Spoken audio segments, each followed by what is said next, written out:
करुवणं गुच्छम्।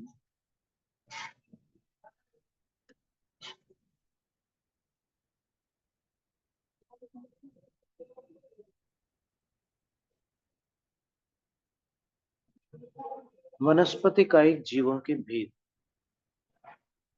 मूलग पोर बीया कंदातः खंड बीय बीय रुहा समुच्छिमाय भणिया पत्ते आनंद कायाय। मूल बीज, अग्र बीज, पर्व बीज, कंद बीज, स्कंध बीज, बीज रूह और समूर्छिम,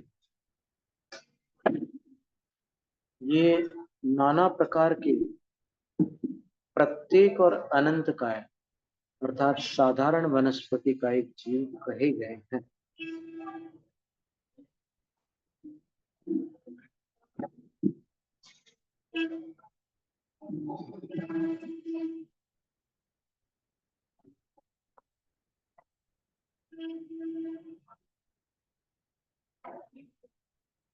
सप्रतिष्ठित प्रत्येक वनस्पति उत्पत्ति के समय अप्रतिष्ठित होती है, फिर कुछ काल प्रतिष्ठित सप्रतिष्ठित रहती है, फिर अप्रतिष्ठित हो जाती है, ऐसा कथन होता है।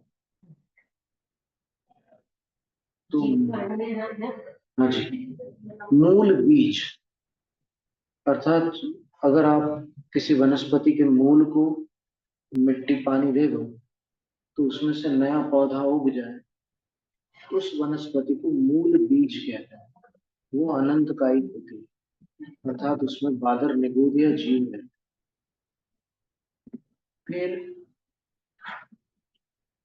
अग्ग बीज, अग्ग बीज का अर्थ होता है कि जिस वनस्पति के अग्र भाग में बीजत्व पाया जाता है, जैसे चमेली होती है तो चमेली का जो आगे वाला हिस्सा उसकी उसको जमीन में लगा दो, मिट्टी पानी मिल जाए तो वो आगे वाला भी जो हिस्सा है वहां से और नए पत्ते उगना प्रारंभ हो जाते हैं और फिर चमेली की पूरी लता तैयार होती है। अग्र बीज। गुलाब की तो कलम लगाते हैं, बताते हैं उसके बारे में, तो वो भी अनंत का है। फिर पर्व बीज, पर्व बीज वो है जिसमें आप वनस्पति का कोई पर्व लेकर के लगा दो, जैसे गन्ना है तो गन्ने का पौर लगा दो, उसके नीचे जो उसकी गांठ होती है वहां से नया गन्ना उग जाएगा, तो वो भाग भी अनंत का ही। जिसमें भी ये लक्षण घटित हो उसमें आप देख लेना। फिर कंद बीज, कंद बीज का अर्थ होता है जिसके कंद को लगाने पर, सूरण कंद आदि बहुत प्रकार के कंद होते हैं, शकरकंद, उनको कंदों को जमीन में लगाने पर, मिट्टी पानी मिलने पर उसमें से नई वनस्पति खड़ी हो जाती है, तो वो भी अनंत काय है। इसलिए अपन अनंत काय का निषेध करते हैं। क्यों?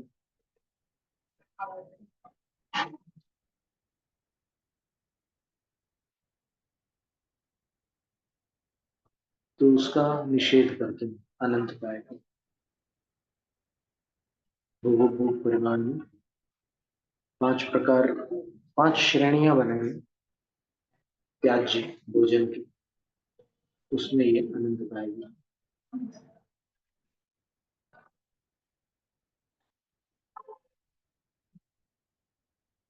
सर्वार्थ सिद्धि ग्रंथ में भी लिखा हुआ है, आर्द्राण श्रृंग वीराण अनंत काय व्यपदेशार्हाणि।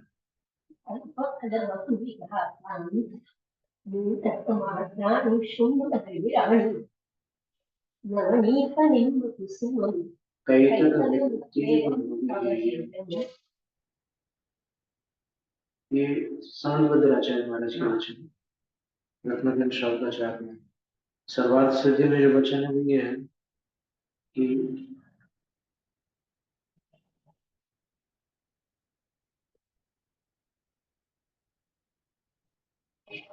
अनंत काय व्यक्तिशाराणि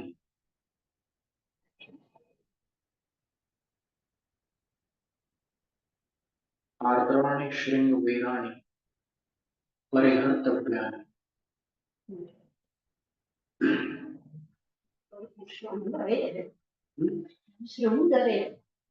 हाँ, श्रृंग वेर का अदरक होता है। तो अदरक अवस्था में क्या होते हैं, लेकिन इससे नुकसान बनती है। इसके बारे में सोच तो अच्छी हो गई, और सौंफ को तो केवल औषध के रूप में लिया जाता है। सौंफ का कोई मसाला तो नहीं,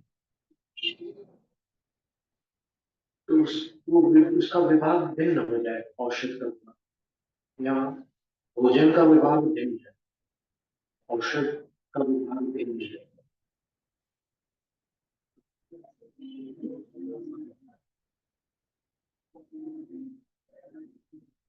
तो फिर इसमें अव्याप्ति और अतिव्याप्ति न हो तभी उचित है। इस विषय में पंडित केवल किशोर मिलता है, उनके विचार कुंडलाल जी के, ज्ञान सागर महाराज जी के, पंडित गुलाम जी के अलग, मतलब ये लोग समान विचारधारा वाले थे लगभग।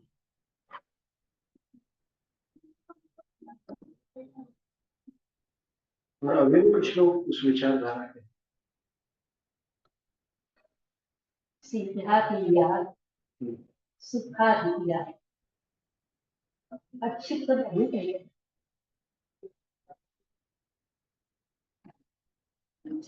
केचन अनंतकाया प्रवचन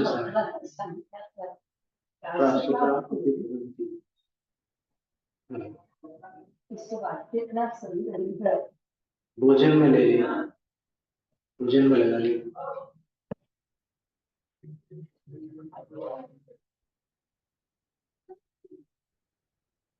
जैसे स्वामित्व वाक्य है, हाँ जैसे स्वामित्व नहीं शरणागति उपजीविका में आना,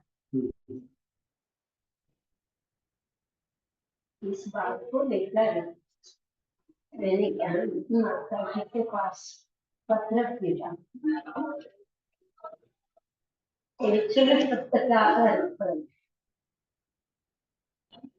तीन वनस्पतियों के साथ या केचन में कौन कौन सी अनंतकायिक वनस्पतियां हम ग्रहण कर सकते। जवाब आया सौंठ और हल्दी, बाकी नहीं। हल्दी जो गीली लाकर सुखाकर कुएं का जल प्रासुक बनाकर उसमें सिझाकर फिर सुखाकर अगर खाएंगे तो नहीं लगेगा। और सौंफ का तो आपने बोल दिया, क्योंकि आर्द्राणी श्रृंगवेराणी कहा। अब श्रृंगवेराणी शब्द बहुवचन है, मूलकम पाठ अलग है, एक वचन रखा, तो मूलकम का संबंध श्रृंगवेर के साथ नहीं है।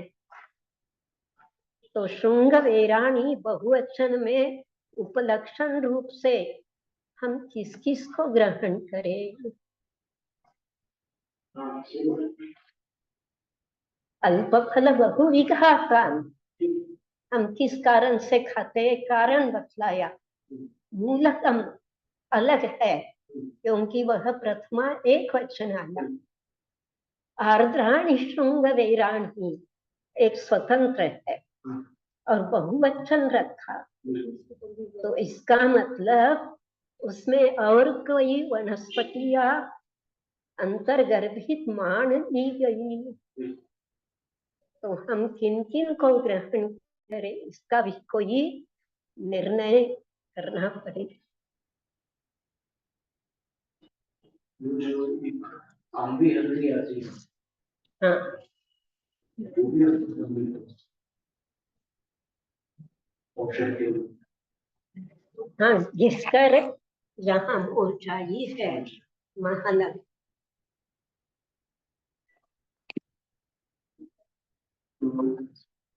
इसमें ये प्रोनाउंसिएशन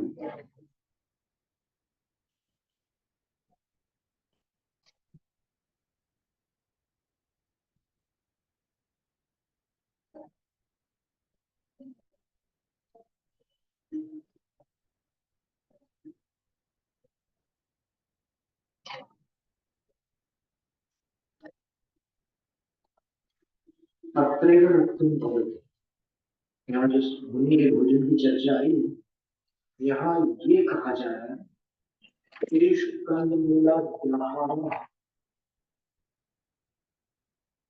जो मधु मांस वगैरह जो है उनसे हटकर जो शेष कंदमूल आदि आहार हैं, वे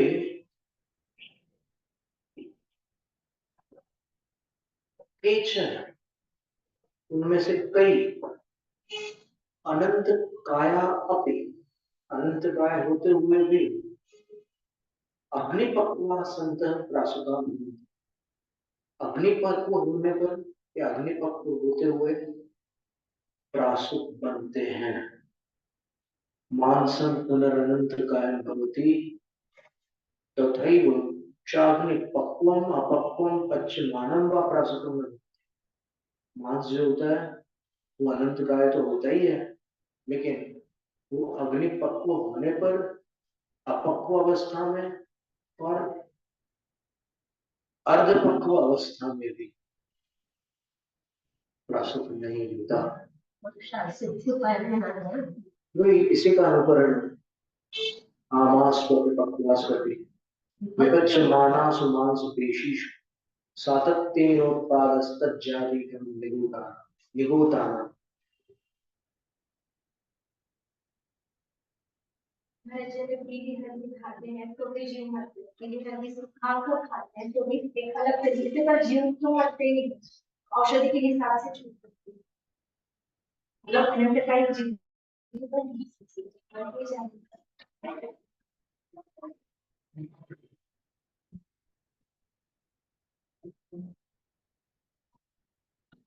पीली हल्दी तो खाते नहीं समझो खाते हैं।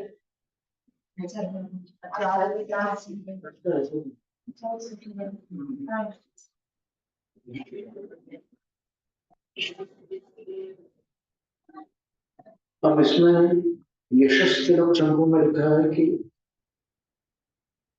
अदरक भोज्य वस्तु है, सर्वथा अवक्ष नहीं है, तो उसका अभिप्राय यही ग्रहण किया जा सकता है कि वह अदरक जिसमें रेशे पड़ चुके हैं वो अप्रतिष्ठित प्रत्यय है, और जिसके समभंग होते हैं रेशे रहित है वो सप्रतिष्ठित प्रत्यय है। ऐसा बनेगा?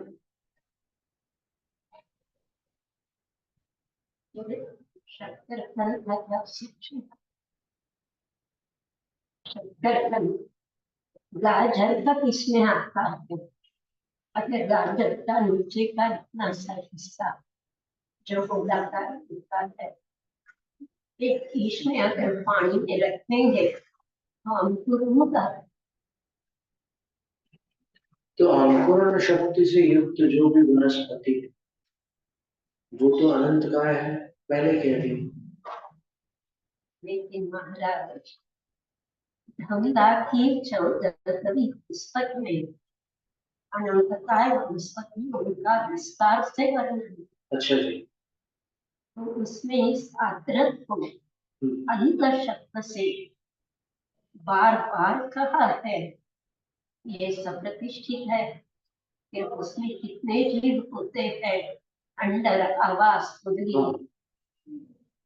स्कंद अंडर आवास कुंडली और निगो शरीर 5 भेद करते हैं।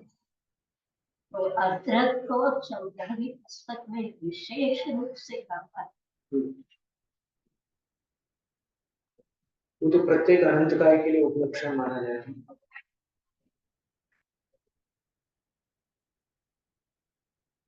तो ये तिलक चंकों में जो वृक्ष होगी, क्योंकि ये वनस्पतियां जो होती हैं, इनमें कुछ वनस्पतियों में तो रेशे पाए जाते हैं। अदरक भी एक अवस्था के बाद रेशे युक्त हो जाती है, ऐसा देखा जाता है। और रेशे हो जाने पर फिर अप्रतिष्ठित प्रत्येक गिन जाएगा गौरव के अनुसार।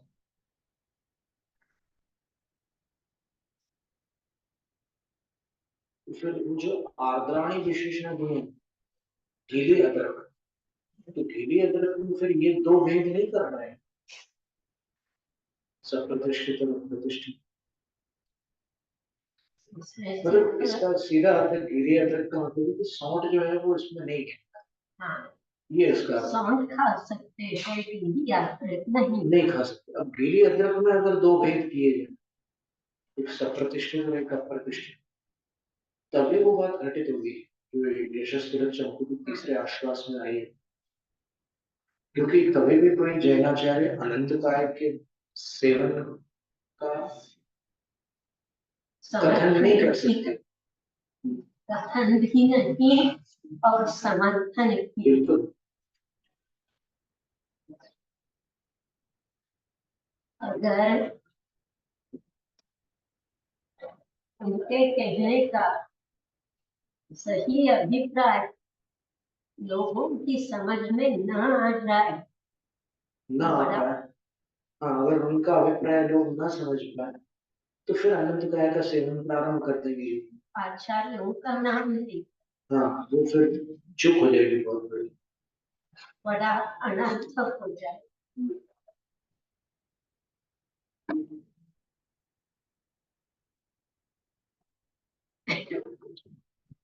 यहाँ पर जब किशोर मुक्ता भीतर गए, इन चीजों का त्याग करते हुए स्वयं को महान धर्मात्मा मानते हैं, साधु से भी बड़े हो जाए। साधु से बड़ी की जरूरत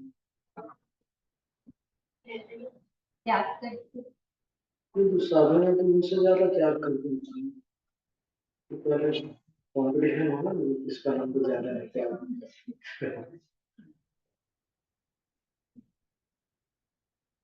जब किशोर मुक्ता ज्ञानी तो थे, लेकिन कई बातों में विद्रोही थे।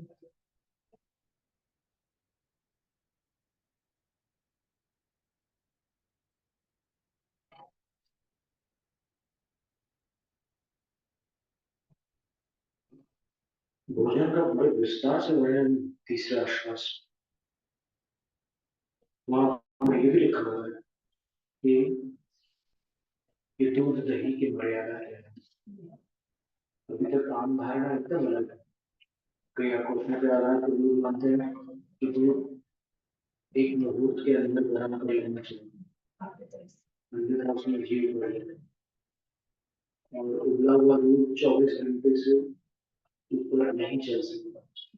पर दोनों मर्यादाएं इससे भिन्न जो पूर्व श्लोक में थे, देखो हम आपको सुनाते हैं।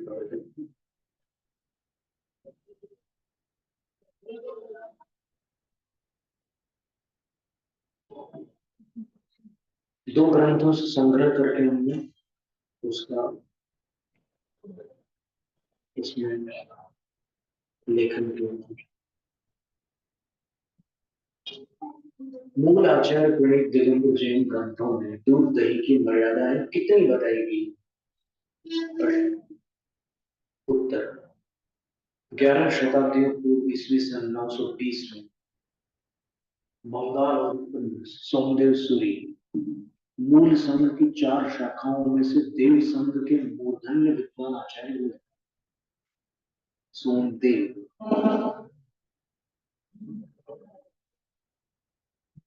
उनके गुरु नेमी देव सूरी थे। वे ही यशस्तिलक चंपू, नीति वाक्यामृत, अध्यात्म तरंगिणी एवं जिनाभिषेक के ग्रंथकार आचार्य सोमदेव सूरी। उन्होंने दूध दही की निम्नलिखित मर्यादाएं बताई। आश्वास 3, यशस्तिलक चंपू, काव्य 358, अनुदित प्रति में 359। ग्रंथकार आचार्य सोमदेव सूरी। अक्वथितं दश घटिका, क्वथितं द्विगुणाष्टापयः पथ्यं,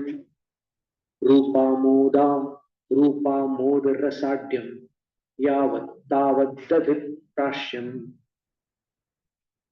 बिना उबाला दूध 10 घड़ी और उबाला गया दूध उससे दुगुना अर्थात 20 घड़ी तक पथ्य अर्थात सेवन करने योग्य होता है। जब तक दही उज्ज्वल रूप, रुचिकर गंध और सहज रस अर्थात स्वाद से संपन्न होता है, तब तक प्राश्य अर्थात भली भांति सेवन करने योग्य होता है। संस्कृत टीका आचार्य शुद्ध सागर सूरी। अक्वथितम अनुत्कालितम दुग्धम 10 घटिका यावत् तावत् पथ्यम, अधिक काले अपथ्य। अक्वथित यानी बिना उबाला दूध 10 घड़ी तक पथ्य है, अधिक काल होने पर अपथ्य है। पथ्य यानी सेवन के योग्य। क्वथितम उत्कालितम यद दुग्धम ता घटिका द्विगुणाश्च, और जो उबाला हुआ दूध है उनकी वही घटिकाएं द्विगुणित होती है। 10 घटिका थी, उबालने के बाद 20 घटिका हो गई। 20 घटिका पर्यंतम पथ्यम पश्चात अपथ्यम इत्यर्थ। 20 घड़ी तक वो पथ्य होता है, उसके बाद अपथ्य हो जाता है, सेवन के योग्य नहीं रहता। फिर दही का लिख रहा है, रूपा मोद रसाढ्यम यावत् उज्ज्वलत्वम सुगंधत्वम अनम्ल गुण सहितम यावत् तावत् कालम दधित प्राश्यम आसेवनीयम जात्यलंकार। उसका रंग न बिगड़ा हो दही का, उसकी खुशबू विकृत न हुई हो और उसका स्वाद वो स्वाद से संपन्न हो, अर्थात उसमें उज्ज्वलता हो, उसमें सुगंध हो और उसमें अनम्ल गुण हो, खटास न हो, उतने काल तक दही भली प्रकार सेवन करने योग्य है। ठीक है, क्योंकि 2 घड़ी का एक मुहूर्त होता है, 10 घड़ी के 5 मुहूर्त होते हैं।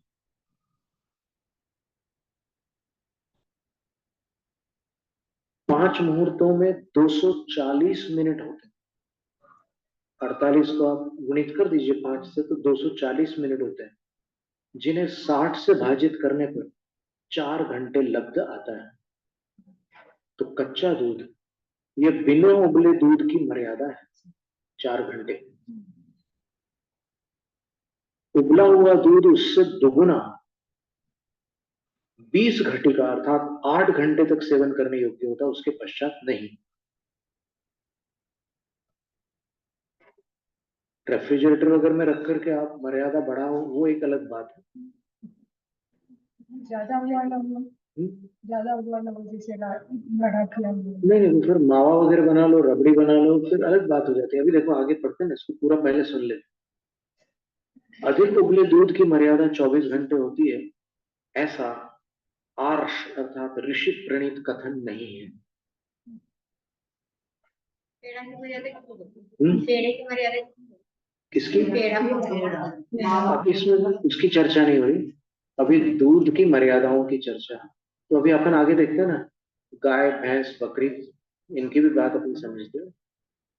उत्तरकालीन गृहस्थ विद्वानों ने स्वरचित क्रिया कोशों में कच्चे दूध की 1 मुहूर्त और उबले दूध की 24 घंटे मर्यादा बताई है, जिसका उत्तरापथ में आज प्रचलन है।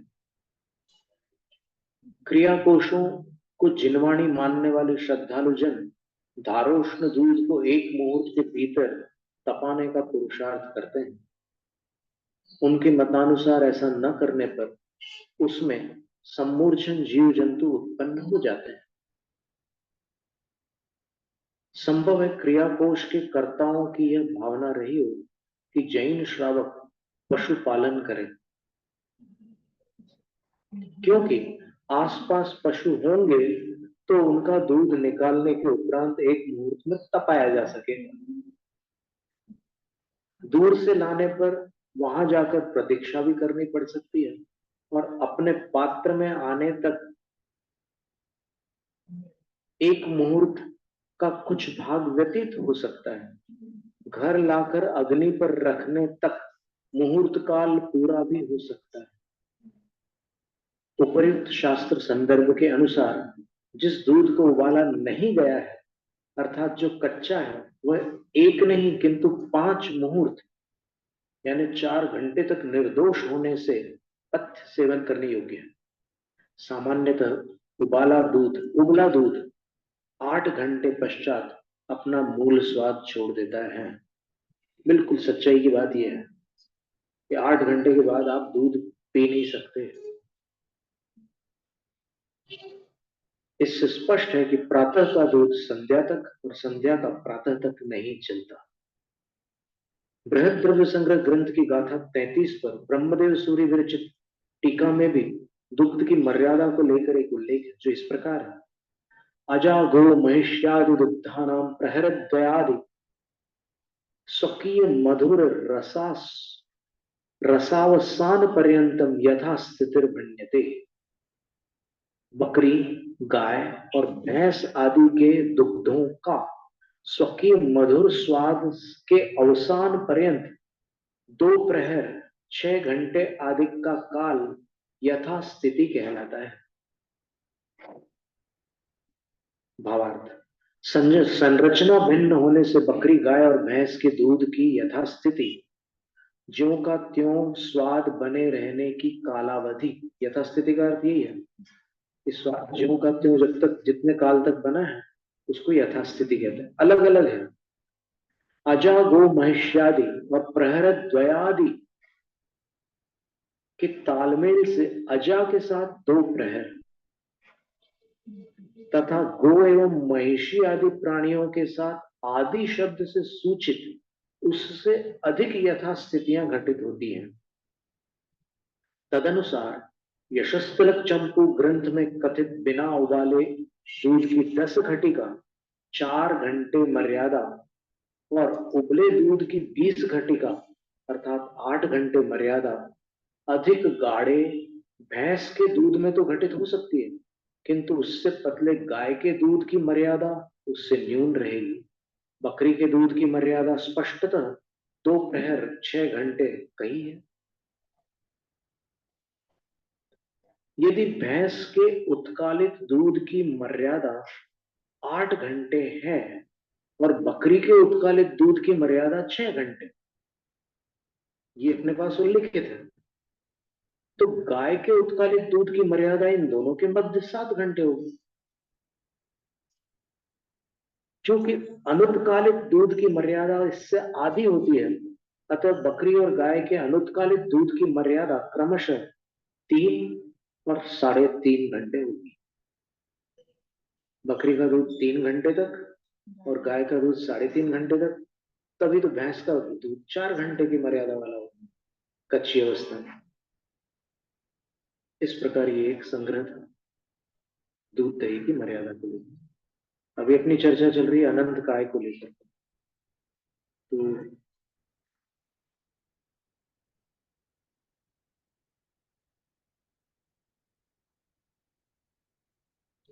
इसको और देखते हैं अपन आगामी सत्र में।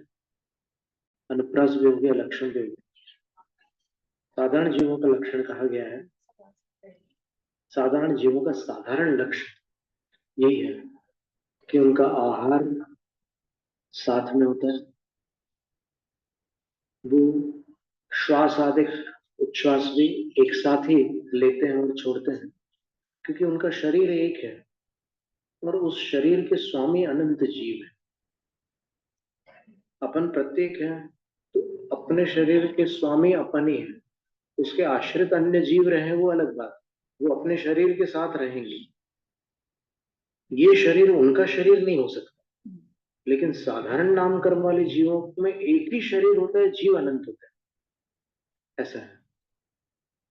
जत्थेक मरई जीवो तत्थदु मरणम हवे अनंताणम चक्कमई जत्थ एको तत्थक्कमणम अनंताणम। जहां एक मरता है, वहां एक जीव जहां मरता है, वहां अनंत जीवों का उसी के साथ हम मरण होता है। और जहां एक जन्मता है, वहां अनंत एक साथ जन्मता है। सप्रतिष्ठित वनस्पति के आश्रय से रहते जी हाँ, बादर निगोद, और साधारण निगोद। सूक्ष्म निगोद और बादर निगोद, ऐसे दो भेद हैं। तो दोनों ही साधारण नाम कर्म से युक्त है। एक आश्रय सहित होते हैं और एक निराश्रय होता है। तो स्पेस में रहते। हाँ, सूक्ष्म निगोद तो सर्वत्र रहते, पूरे लोक में ठसाठस भरे हुए, तो क्योंकि उनको किसी आश्रय की आवश्यकता नहीं, वो न तो बाधित होते हैं न किसी को बाधित कर सकते हैं। सूक्ष्म नाम कर्म वज्र पटल से भी पार निकल जाता है, ऐसा भी लिखा है।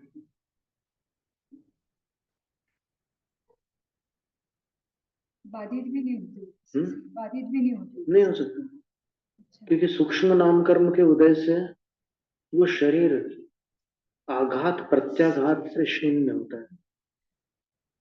तो जो टकराएगा ही नहीं, उसका घात कैसे होगा? एकदम आर पार निकल जाता है। ऐसे करो तो फिर यहाँ पर जो सूक्ष्म निगोद है वो यहीं पर यहीं रहेगी, अपने हाथ ऐसे निकल जाएगा, वो आर पार हो जाएगा। फिर भी वो जीव है ऐसा। हाँ, वो तो जीते ही रहते हैं, क्योंकि उनको छूता ही नहीं ना, कुछ उनको बाधित ही नहीं करता। आयु उनकी अंतर्मूर्त की है ना आयु। बादर ने सूक्ष्म निगोद की आयु कितनी? क्षुद्र भव क्षुद्र भव प्रमाण यानी अंतर्मूर्त। 2 क्षुद्र भव के बराबर 11वें गुणस्थान का काल है। मतलब 2 अंतर्मुख ऐसा। और क्षुद्र भव का काल कितना है? तो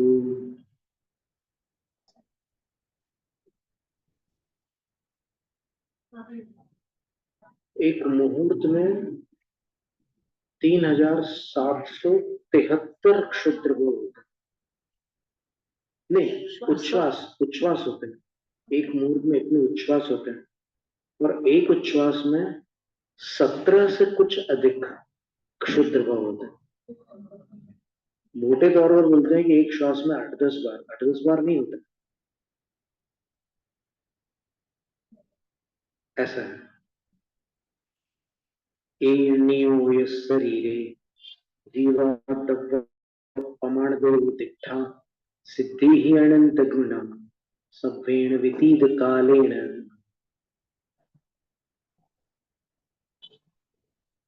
एक निगोद शरीर में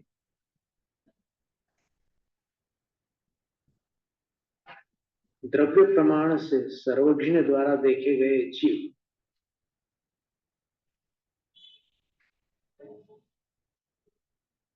सिद्धों से अनंत गुणित है। और सव्येण व्यतीत कालेन, संपूर्ण अतीत काल में जितने सिद्ध हुए हैं उनसे अनंत गुणित है। इससे यह अर्थ निकला कि अनादिकाल से अब तक जितने सिद्ध हुए हैं वो एक निगोद शरीर में विद्यमान जीवों के अनंत व भाग प्रमाण है। नहीं आया समझ में? यानी जो सिद्ध हुए हैं,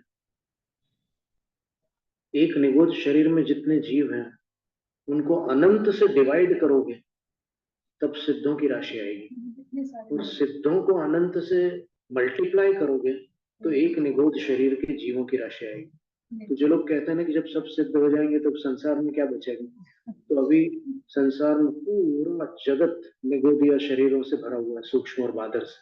बादर आश्रित है और वो अनाश्रित है, सूक्ष्म। तो जब एक निगोद शरीर ही खाली नहीं हुआ, तो फिर इतने सारे निगोद शरीर कैसे खाली हो सकते हैं? तो कभी भी ऐसा नहीं हो सकता कि सारे जीव मोक्ष चले जाए। सब्वेण व्यतीत कालेण। तो खंडंडर आवासा वाली गाथा इसमें नहीं दी हुई है, लेकिन फिर भी इस समय उसकी आवश्यकता है, ऐसा लग रहा है। वो गाथा कहाँ मिलेगी? जीव कांड में। जीव कांड में तो है ना? जीव कांड सफेद कवर है, नीचे नीचे नीचे, इधर दाहिनी तरफ लिखा हुआ। काय मारे गणा, जी काय मारे गणा। हाँ जी। अब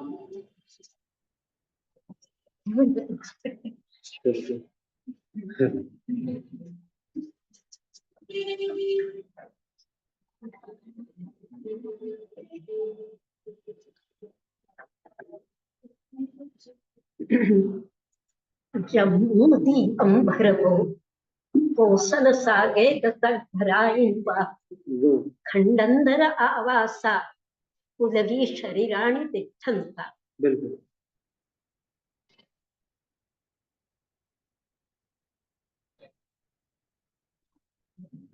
हमें ऐसा लग रहा है कि ये पूरा जो रतनचंद मुख्तार जी ने दिया है इसमें विवरण, हाँ, उसका अपन एक बार वाचन कर लें इस ठीक। प्रसंग में, ठीक ठीक, तो ये विषय और खुल जाएगा, सबकी समझ में आ जाए, उसकी जरूरत है। मुख्तार साहब ने एक प्रश्नोत्तरी लिखकर बड़ा उपकार किया। हाँ जी। पहले अपने वो कर देती।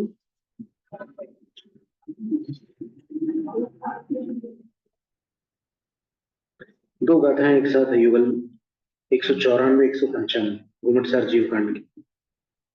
खंदा असंख लोग अंडर आवास पुलविदे हावी ठिल्ल जोणी गाओ असंख लोगेण गुणित कमा जम्बू दीवम भरहु कौशल सागेब तद्घराइवा खंदंडरावासा पुलवि शरीराणि दिठंता। जम्बू द्वीप, जम्बू द्वीप में भरत क्षेत्र, भरत क्षेत्र में कौशल देश, कौशल देश में साकेत अर्थात अयोध्या नगरी, और साकेत नगरी में घर मनुष्यों के। उसी प्रकार स्कंद, स्कंद में अंडर, अंडर में आवास, आवास में पुलवी, और पुलवी में निगूढ़ शरीर होते हैं। स्कंद असंख्यात लोक प्रमाण है। अंडर, आवास, पुलवी और निगूढ़ शरीर ये उत्तरोत्तर असंख्यात गुणित क्रम से स्थित है। विशेषार्थ, ये तो गाथाओं के अर्थ थे, अब इसका विशेषार्थ देखिए। स्कंद, अंडर, आवास, पुलवी और निगूढ़ शरीर, ये 5 है। उनमें से जो बादर निगूढ़ के आश्रयभूत बहुत वक्कारों से युक्त है तथा वलंजंत, वाणीय, कच्छउड समान है, ऐसे मूली, थुअर और लता आदि संज्ञा को धारण करने वाला स्कंद कहलाता है। वे स्कंद असंख्यात लोक प्रमाण होते हैं। लोक में जितने प्रदेश हैं उनको असंख्यात से गुणित करें तो वो असंख्यात लोक प्रमाण गए। क्योंकि बादर निगूढ़ प्रतिष्ठित जीव असंख्यात लोक प्रमाण पाए गए जाते हैं जो उन स्कंदों के अवयव हैं और जो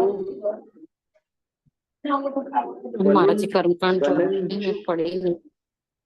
अकच्छ उड़ के पूर्वापर भाग के समान है, ये सब 14वीं पुस्तक में है। और इन शब्दों का अर्थ कहीं पर मिलता नहीं। अच्छा, पंडित जी से पूछा था, वो बोले ऐसे ही रहने दो, कहीं पर इसका कोई खुलासा नहीं। ठीक है, उन्हें अंडर कहते हैं, जो अंडर के भीतर स्थित तथा कच्छ उड़ अंडर के भीतर स्थित वखार के समान है, उन्हें आवास कहते हैं। एक एक स्कंद में असंख्यात लोक प्रमाण अंडर होते हैं। अब यहां से अपन समझ लो, एक एक स्कंद में असंख्यात लोक प्रमाण अंडर होते हैं।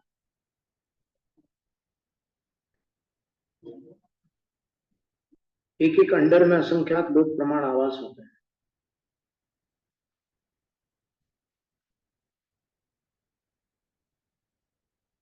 एक एक आवास में असंख्यात लोक प्रमाण पुलवियां होती हैं।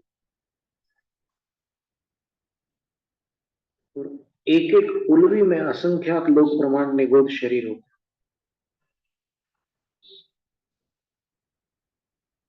जो औदारिक तेजस और कार्बन उद्गलों के उत्पादन कारण होते हैं, उपादान कारण होते हैं। निगूढ़ शरीर होते हैं जो औदारिक तेजस और कार्बन उद्गलों के उपादान कारण होते हैं। और जो कच्छ उड़ अंडर वखार पुलवी के भीतर स्थित द्रव्यों के समान पृथक पृथक अनंत निगूढ़ जीवों से आपूर्ण होते हैं, अथवा जम्बूद्वीप, भरत, जनपद, ग्राम और पुर के समान स्कंद अंडर आवास पुलवी और शरीर होते हैं। ऐसे भी उदाहरण दिया है। अब इसको अपन ऐसे भी देख सकते हैं, अपन जैसे ये अपना शरीर है, इसको अगर एक स्कंद मानते तो इसमें 8 अंग है, उनको आवास मान लो। फिर एक अंग में जो उपांग है, अंडर, हाँ, स्कंद के बाद अंडर आएगा, फिर जो उपांग है उनको आवास मान लो। स्कंद, अंडर, आवास, फिर आवास के बाद पुलवी, पुलवी।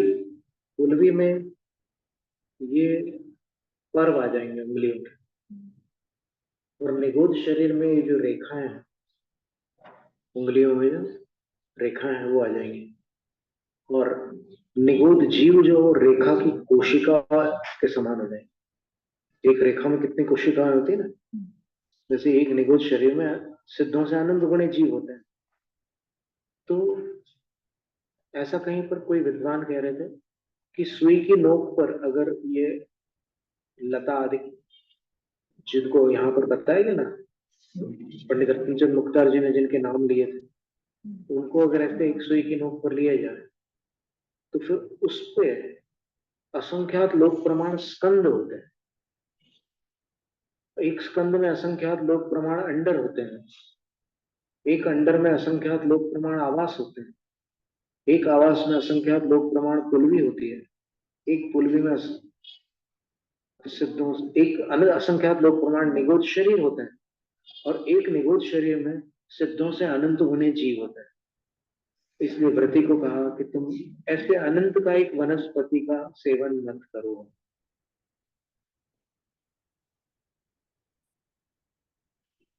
अब अपन उल्टा गिनते हैं। एक निगोद में सिद्धों से अनंत गुणित जीव हैं, और ऐसे एक निगोद शरीर, ऐसे निगोद शरीर एक पुलवी में असंख्यात लोक प्रमाण है। और ऐसे पुलवियां एक आवास में असंख्यात लोक प्रमाण है। ऐसे आवास एक अंडर में असंख्यात लोक प्रमाण है। ऐसे अंडर एक स्कंद में असंख्यात लोक प्रमाण है। और ऐसे स्कंद सुई की नोक पर असंख्यात लोक प्रमाण है। तो इससे अनुमान लगाइए कि अगर आप कोई ऐसी वनस्पति का सेवन कर रहे हैं, गाजर है, मूली है, गीली अदरक जिसमें रेशे नहीं है, अथवा ये सिर्फ समीकंद वाली बात नहीं है, ऊपर की वनस्पतियां भी ऐसी होती है, जब तक उनमें वो लक्षण नहीं आते अप्रतिष्ठित के, तब तक वो भी सब प्रतिष्ठित है। जैसे छोटी अम्मियां होती है, जब तक उसमें जाली नहीं पड़ी है तब तक वो भी अनंत का है। ककड़ी है, जब तक तोड़ने पर चाकू से काटे हुए के समान दो टुकड़े होते हैं, वो अनंत का है। ऐसी तमाम वनस्पतियां हैं। तो इन सब का सेवन करने पर आप सोचो कि सुई की नोक पर अगर इनका एक हिस्सा ले लिया जाए तो इसमें असंख्यात लोक प्रमाण स्कंद, एक स्कंद में असंख्यात लोक प्रमाण अंडर, एक अंडर में असंख्यात लोक प्रमाण आवास, एक आवास में असंख्यात लोक प्रमाण पुलवी, एक पुलवी में असंख्यात लोक प्रमाण निगुत शरीर, एक निगुत शरीर में सिद्धों से अनंत गुने जीव। तो अल्प फल बहुविघात इसी का नाम है। 5 प्रकार के अभक्ष रत्नकंड शावकाचार्य में, उनमें से ये जो अभक्ष 22 अभक्ष जो है वो श्वेतांबर मत में है। 2 प्राकृत गाथाओं में वज्जे वज्जाणी 22 करके पंक्ति है, 22 अभक्ष है। लेकिन दिगंबर मान्यता में अभक्ष की 5 श्रेणियां हैं। उन 5 श्रेणियों में ये जो अभक्ष है ये अल्प फल बहुघात है। क्यों? क्योंकि आपको कितनी देर मुंह में स्वाद आने वाला है उस चीज का जिसको आप खा रहे हैं बड़े चाव से, थोड़ी देर के लिए। और वो जितना ज्यादा स्वादिष्ट होगा उतना जल्दी आप गले के नीचे सटकाएंगे। तो कितना कम समय रहता है स्वाद का, और घात कितना हो रहा है जीवों का, बहुत अधिक हो रहा है। तो यहाँ जैन आचार्य संहिता में ये बताया कि शाकाहार होने पर भी जिस शाकाहार में जीवों का अधिक घात हो रहा है उसका सेवन मत करो। और बाकी जितने शाकाहार हैं उसमें क्या होता है कि संपूर्ण वनस्पति का घात नहीं किया जाता। वो भाजी पाला को छोड़कर किसी में, मतलब जो पत्ते वाली जो रहती है ना भाजी, उनको छोड़कर बाकी जितनी भी वनस्पतियां हैं उसमें केवल उतना ही भाग अपन ग्रहण करते हैं जितना आवश्यक। जैसे टमाटर के लिए आपको पूरा पौधा नहीं उखाड़ना पड़ता, आम के लिए पूरे वृक्ष का घात नहीं करना पड़ता। तो उसमें एक भी वनस्पति का एक जीव का घात नहीं। समझ रहे हैं क्या आप?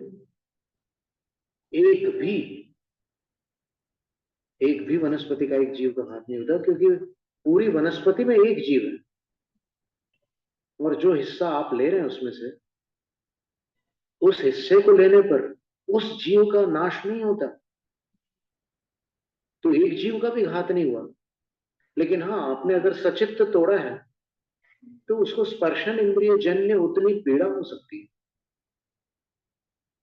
और अभी तो आयुर्वेद में और फिर इसमें बताते हैं, तो हमारे पास एक पुस्तक है, एक साइंटिस्ट क्लेव वैक्स्टर हुए, वो जब कोई फूल पत्ता या फल तोड़ना चाहते हैं तो वनस्पति के पास जाकर के थोड़ी देर ऐसे शांत बैठते हैं और बोलते हैं कि मुझे आवश्यकता है तो मैं तुम्हारी अनुमति चाहता हूं। और वो उसमें यंत्र लगा करके अपनी भावना रखते हैं, शब्दों में नहीं, भावनाओं में। तो वो यंत्र जो होता है उसकी सुई जो जब जब वो सजीव है वनस्पति, तो उसकी सुई जो है वो फ्लक्चुएट कर रही है गैल्वेनोमीटर की, और जैसे ही वो निवेदन करता है तो वो सुई ऐसे शून्य पर आ जाती है। वो शून्य पर आने पर वो उस भाग को तोड़ लेता है। तो उस वनस्पति को वेदना भी नहीं होती, वो उतने भाग को दे देती है उसके लिए कि ले ले जा, तेरे काम के ले ले। ऐसे वैद्य लोग, उसमें आयुर्वेद में भी ऐसे ही बताया कि जो रात में चमकने वाली वनस्पतियां, डॉक्टर चेतन कुमार ने हमें बताया था, आप थे ना साथ में वहां पे चेतन वन में, जो संजीवनी का पौधा उन्होंने दिखाया। बोले कि हम संजीवनी कहीं बहुत दूर से लेकर आए थे, संभवतः हिमालय से लेकर आए थे, लेकिन वो यहाँ नष्ट हो गया। और थोड़े दिनों बाद जहां वो नष्ट हुआ वहां से एक संजीवनी का दूसरा पौधा निकला है।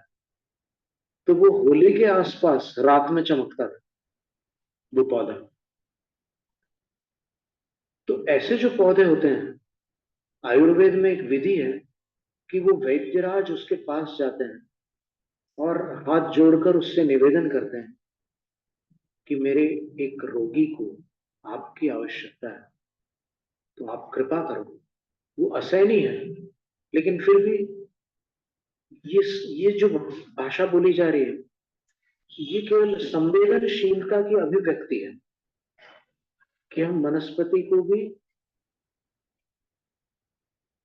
पीड़ित नहीं करना चाहते, हम उसका उपकार स्वीकार करना चाहते।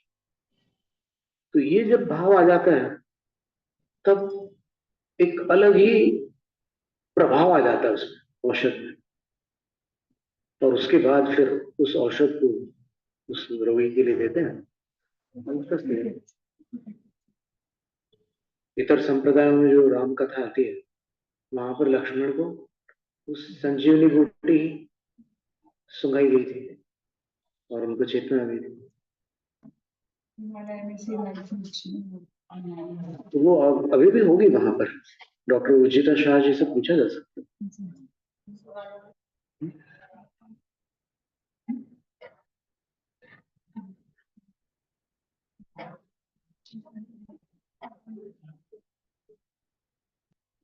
पुलवियों को निगोद समझना होगा, ये प्रश्न के कोई कर रहे हैं। तो पुलवी जो है वो निगोद शरीर का आश्रय है, और निगोद शरीर निगोद या जीवों का आश्रय है। इसलिए पुलवी और निगोद शरीर में तो भेद रहे। तो अब इसके बाद वाला अपन आगे देखेंगे। आज इतना ही ठीक है। तुलसी पत्ती तोड़ने में कितनी पीड़ा होती है, अनुमति मांगना पीड़ा नहीं होती। इस तरह से कोई भी पत्ता आपको औषध के रूप में अगर लेना है तो वो विधि जो आयुर्वेद में दी हुई है, अब वो कहीं ना कहीं से जिन शासन से उसका संबंध जुड़ जाएगा। आप अतीत में जाएंगे ना तो 12 अंगों से ही सारी चीजें आ रही है ना। तो फिर वो संबंध जुड़ जाएगा। और फिर इतनी संवेदना कहाँ पाई जा सकती है, आप विचार तो करो ना। महाव्रतों के बाहर हो सकती है क्या ऐसी संवेदना? ये अणुव्रत और महाव्रतों में ही इतनी करुणा और संवेदना होती। मूलाचार ग्रंथ में लिखा है कि 4 भावों की वृद्धि से आप मोक्ष की ओर वर्धमान होते हैं। ओगस्तम दयाय खंति वड्ढई वेरगदाय जह जह से तह तह मोक्ष सोखम अक्षीणम भावियम हुई। जितना जितना अपने अंदर शांति की वृद्धि होती है, जितनी जितनी दया वृद्धि को प्राप्त होती है, जितनी जितनी क्षमा बढ़ती है, और जितना जितना वैराग्य बढ़ता है, उतना उतना मोक्ष निकट होता है। ऐसी निरंतर भावना करते रहो। निरंतर भावना करते रहो अर्थात अपने आप को शांत बनाओ, अपने आप को दयालु बनाओ, अपने आप को क्षमा संपन्न बनाओ, और अपने आप को वैराग्य संपन्न बनाओ। बस इन 4 भावों में वृद्धि होगी तो मोक्ष निकट होगा। और अगर इससे विपरीत होगी परिणति तो फिर उससे विपरीत फल होगा। जैनम जय दुशासनम।